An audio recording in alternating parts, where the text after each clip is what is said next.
Hello mga katindet, mga kalending. So karon mag-open ta og langka. Kung mahilig ka sa prutas, ay day, ang langka day, it's so yummy, delicious. Wow! Napakamahal ng langka dito sa Lipad day, 400 ang kilo. Samantalang doon naman ito nabili sa San Juan, Batangas. 350 pesos lang ito.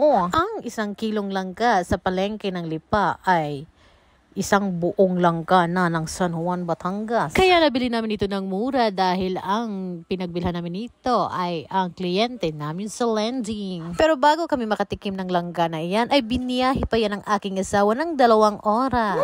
So nabunog talaga siya, day. Kaya ikaw ba naman, day, isakay ng motor, day, alog-alog, hindi nabubunog ka talaga.